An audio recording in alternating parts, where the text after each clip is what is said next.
Welcome back to the Bargain Bin Dumpster Dive. We're halfway through the month and, at this point, halfway through the box set. Hopefully we won't have to look at any more Hercules movies. Hopefully. Same content warning as last time, but with extra emphasis on this one for the third movie I talk about. Let's kick things off with a look at an underrated gem in So Bad It's Good cinema. The next movie is Galaxy Invader, a film from Don Dohler. Mr. Dohler spent the first half of his cinematic career making iterations of the same premise. An alien comes to Earth, and rednecks wearing plaid shoot at it. And as soon as I saw this movie at a young age, the man was instantly iconic. What the hell? Hey! Hey! After a pre-title sequence that bears a striking similarity to the opening of John Carpenter's The Thing, a green alien crashes on Earth and is accosted by some of the most disgusting rednecks in film.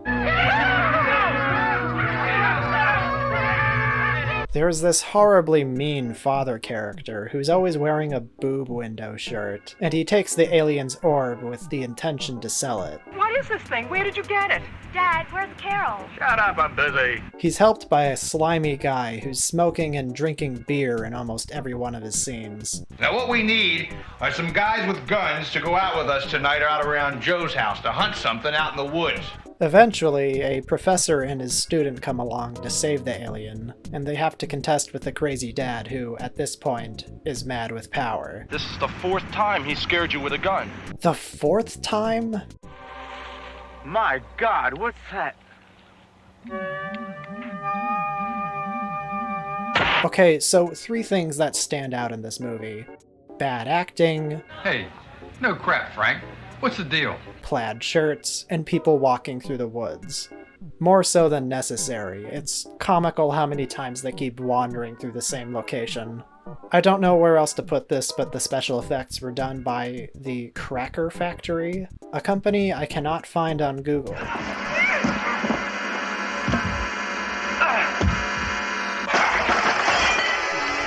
It's an amateur production all around, with bad camera work and editing. It's not consistently entertaining, the endless scenes where they just wander through the woods are terrible, but there is an undeniable charm to how shitty it is. Everyone in this bar scene is given a line, What you got in mind, Custer? and it seems like the entire Dohler family was involved in some way. It just makes this look like a project made for fun. Despite being a film made 4 movies into Dohler's career, it feels like his first movie. What are they gonna look for, Ma? Hey, how about a game of Scrabble? I hate that game. Galaxy Invader is something to put on with a group. At its best, it's absolutely delightful.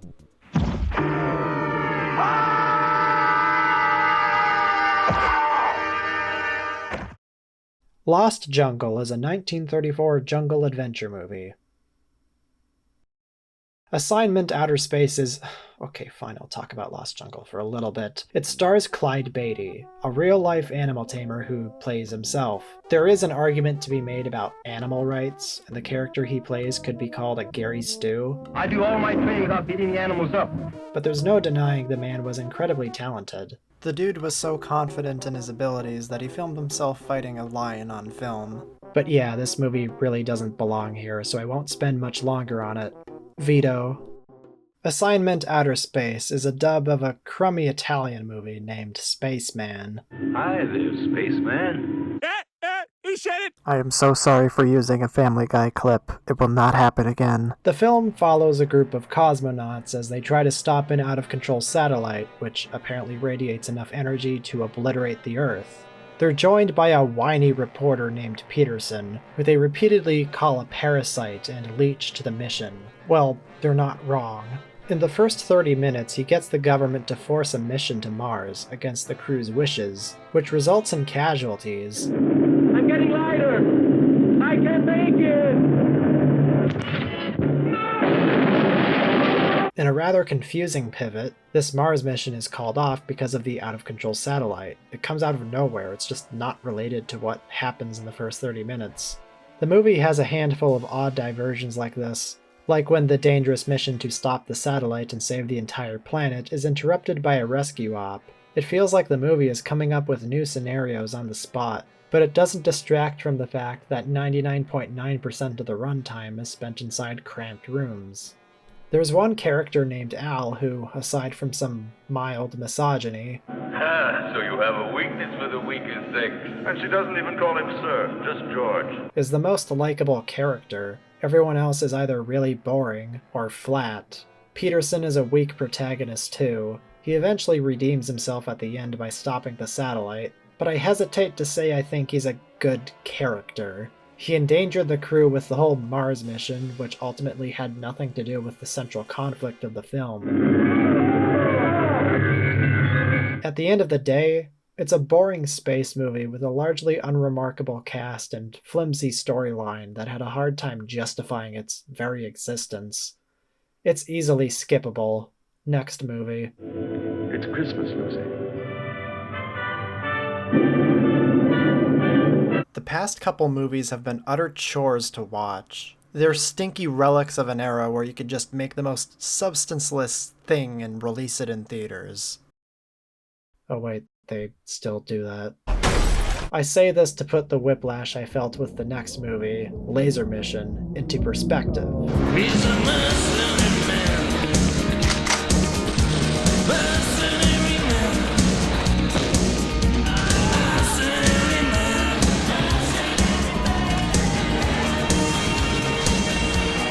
The latest movie of this box set, releasing in 1989, or 1990, is a James Bond-esque action vehicle for the late and great Brandon Lee, son of Bruce Lee. After a failed rendezvous effort that results in him having to break out of prison, freelance secret agent Michael Gold has to track down and rescue a scientist who is being forced to create laser weapons for Cuba. He is accompanied by the scientist's alleged daughter, who can hold her own in an action scene too. The best element this film has going for it is Brandon Lee. The dude has genuine charisma. But who's the rightful owner? You're looking at him. He really sells the James Bond type character that was written for him. The supporting cast, not so great. Haha, they're going to cut off your head, mañana. There are these two bumbling comedy relief characters, and they thankfully disappear for a good chunk of the movie. They unfortunately come back for the final act, though. This movie is always moving. Not 5 minutes go by without some wild stunt happening. Bad audio mixing. Looks like we got company. An undoubtedly awful but enjoyably cheesy main theme that plays throughout. This awful cut. And a corny script. Like all of your trophies, another monument to bloodshed. In addition to a weak supporting cast, plague what could have been an underrated late 80s action movie. It's definitely not as good as its contemporaries. But despite everything holding it back, I was entertained throughout. Dare I say this film might be too good for this box set, and the action can be entertaining for how bad it can be sometimes. And you know what the worst part is? It's not even a science fiction movie. Not a single laser in the entire movie. Austin Powers, the parody of Bond, has more science fiction elements than this actual Bond riff. Are those sharks with laser beams attached to their heads? Brandon Lee can definitely lead an action movie. If his career wasn't cut so tragically short, he could have been a good action star. In any other context, this would be a pretty bad movie. But in the context of this box set, it's the fucking oasis. Laser Mission is good fun. I just dropped in to say bon appetit. Next up is Killers from Space. The film stars a younger Peter Graves, best known for his appearance on the Mission Impossible TV show. Me, I know him from Airplane. You ever seen a grown man naked? In this film, he plays a scientist. The first 3 minutes are front-loaded with stock footage before revealing that Peter Graves is flying a plane codenamed... Control from Tar Baby 2. Go ahead, Tar Baby 2. Control from Tar Baby 7. Roger, Tar Baby 7. Oh my god. They really named an entire squadron after a racial slur. You never failed to surprise me, 1950s America. Anyways, Dr. Martin, a scientist, returns after mysteriously disappearing in a plane crash that killed his co-pilot. He has an incision in his chest that indicates someone performed surgery on him too. He also has no memory of what happened after the crash. Sure enough, after being given a truth serum that restores his memory, it's revealed that he was kidnapped by aliens. And the aliens look like this. Who are you? A scientist, like yourself. Who greenlit this? Who thought bug-eyed aliens that looked like they just saw Big Booba would be a scary design? Well, I'm not complaining. It's hilarious. Your thoughts have been recorded. Peter Graves keeps hallucinating these giant eyes too. They're even in the marketing. They were really confident in this being a memorable and scary design element. Those horrible eyes. It's certainly memorable. I'll give them that. I have special eyes. They just reversed his dialogue. Let's play it back. 30, 31, up, 32. Ah, I see.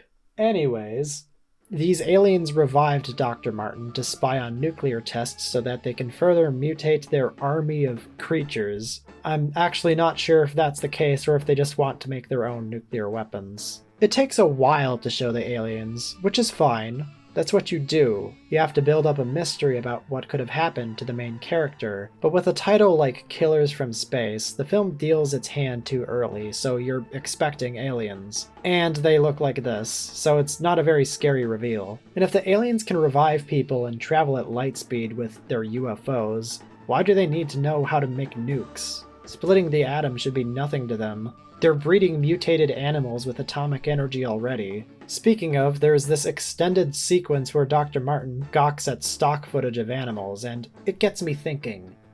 Was anyone actually scared of this sort of thing at the time? He's clearly not there.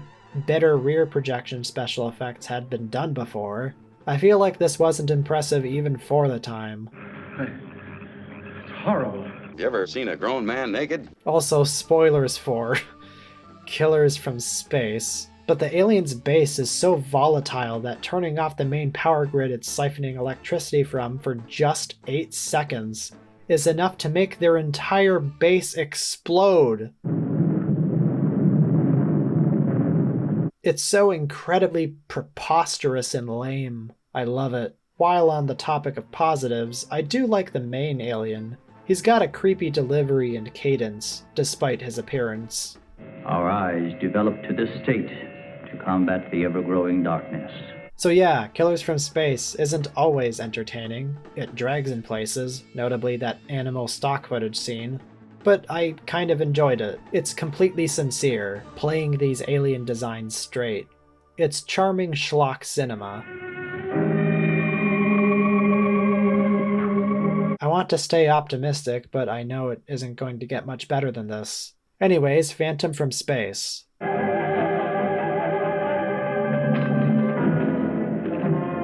Like the last From Space movie, because it's from the same director, it's front-loaded with stock footage showing the military preparing for an encounter with an unidentified flying object. Yeah, this movie has no budget. The pilot of the UFO is eventually revealed, after a couple dozen minutes of non-distinct guys in suits and ties deliberating, to be an alien in a dinky spacesuit. To further complicate finding it, and presumably to keep the production costs low, the alien is invisible. The characters dub this thing an X-Man. Insert X-Men joke here. Ugh, that's so lame, I'm sorry. So it's determined that the X-Man needs his suit to breathe, and sooner or later he needs to get it back. He has to get his breathing apparatus back, or die. I don't understand. What's there to not understand? These characters throw all caution into the wind about the alien suit being radioactive. They can't stop feeling up the damn thing. And the characters and script really are the worst part of this movie. Nobody is interesting enough to follow, and all they ever do is speak in exposition. It makes the film a tedious slog where all anyone ever does is stand in rooms talking. They then drive to another location to do some more talking. They even talk about things the alien has done without ever showing them. It's so lazy. The locked down cinematography during the supposedly exciting action scenes ensures that no fun will ever actually be had here. I guess it's a little neat for a low-budget production like this to attempt Invisible Man-styled effects, though more often than not it's clearly just something being moved around on strings. I guess I like the cheesy theremin music too. But yeah, this is a real snooze fest of a movie. The characters suck, the pacing is glacial with the endless dialogue scenes, and the alien is underwhelming. Next movie.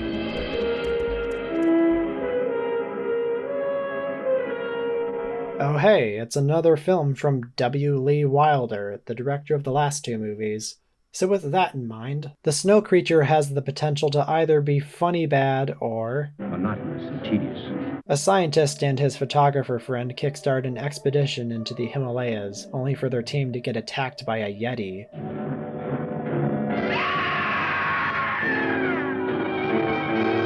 He looks a little bit like a guy in a cap. Apparently this movie thinks Sherpas speak Japanese. Oh, arigato. Moshi. Hi. I know they did this because they thought nobody in the 50s would notice, but they definitely weren't concerned about film longevity because now it's really funny in hindsight. So they do some hiking, and then they do some hiking, and then they do some... You know what? I'm starting to think at least half the runtime is spent hiking. So they finally capture the Yeti, and the rest of the film's runtime is spent bringing the creature to Los Angeles. Now, what usually happens when you bring a monster back to civilization? I don't even need to say what happens next.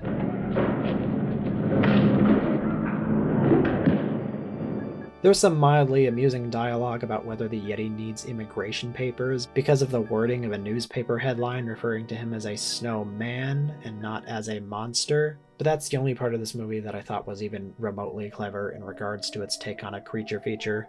The first half of this movie is utterly monotonous and tedious, and I was convinced the rest of it was going to be just as dull. It does pick up a bit when the Yeti is brought to Los Angeles, but it doesn't save the movie from being a murky, unpleasant experience where half the action is obscured in shadow. The characters suck, the pacing is horrendous, the snow creature is a waste of time.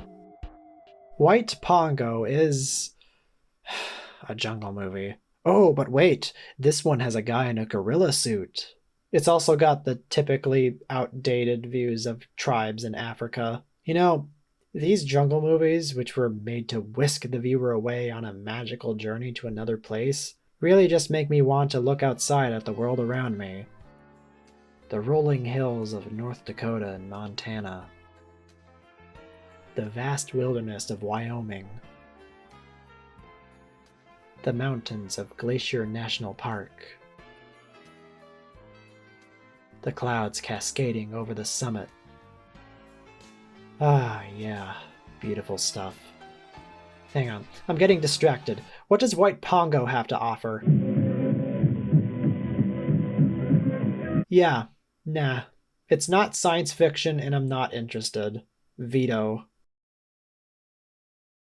No, no, no! Are you kidding me? Another fucking Italian Hercules movie? Oops, this way.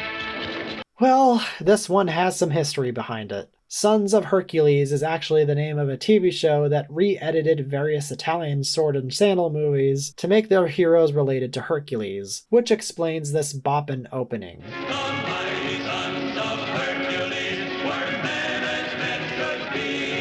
The dude really gets around because there were 13 episodes of this show. That's a lot of kids. You know, this whole situation of taking an unrelated movie and slapping the Hercules name on it reminds me of how Germany would do the same with Godzilla movies by saying they're about Frankenstein. False advertising still sells, I guess. Alright, so for the sake of my own sanity and to keep this video strictly science fiction based, I'm gonna have to skip these next two movies. Fret not, they are both crummy. But the closest Sons of Hercules gets to being science fiction is that it has a guy in a crappy monster costume in the first 14 minutes. Giants of Rome is the next movie, and it straight up has no science fiction elements. There's an alleged doomsday weapon that the blurb on the Mill Creek synopsis alludes to, but it's actually a trebuchet or catapult.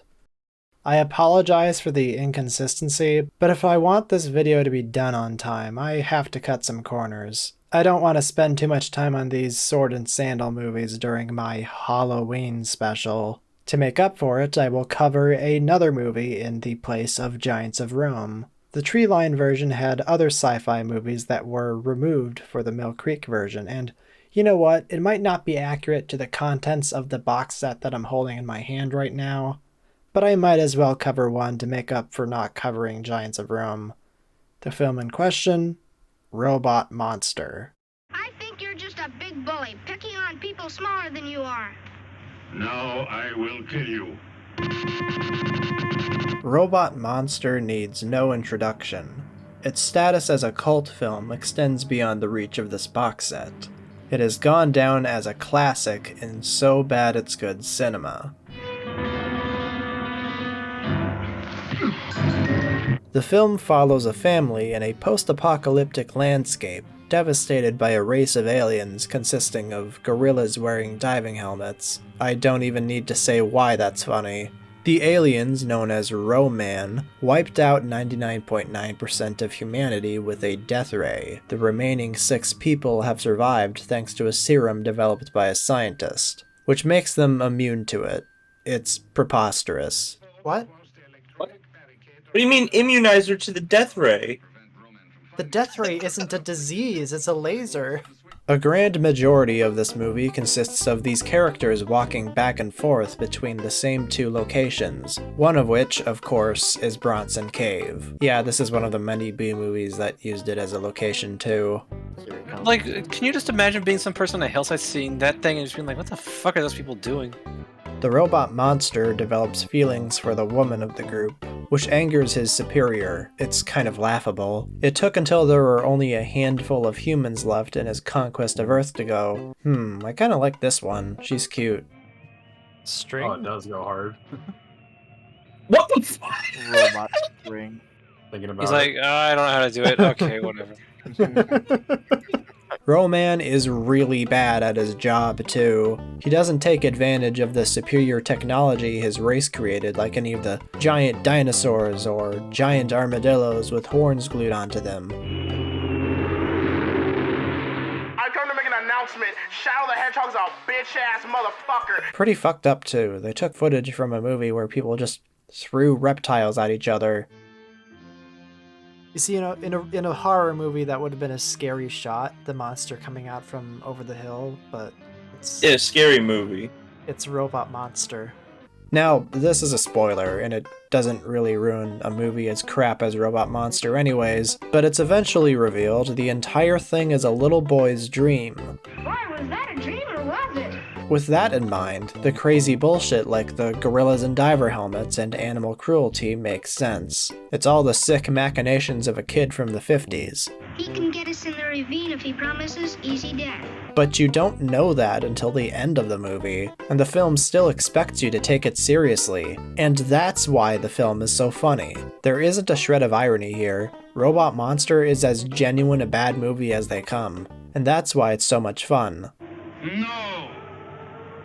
No, I don't want to. He said it with the exact tone and cadence of no. Hey, G, would you make me a sandwich? No. There is a lot of wandering around between the same 2 locations, and that can get really boring, but it's an hour in length and it just flies by. Definitely get a group together for this one. It's an all-time schlock classic. Oh, is the movie gonna end on a stinger? Yeah, he's gonna come out of the cave, isn't he? Oh my god! Oh my god! He looks healthier than before. Coming right at us. It's coming right at us again. Oh, it's happening again. Once wasn't enough. Oh, we gotta do it again. He's doing it again!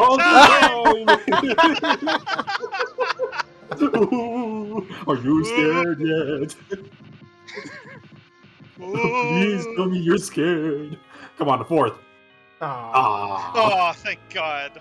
Okay, that'll do for now. Tune in next week for the penultimate part of this series, where we'll be taking a look at a lot of movies from the 70s and 80s, including one that somehow stars James Earl Jones. And another one being one of the worst movies I've ever seen. Stay tuned.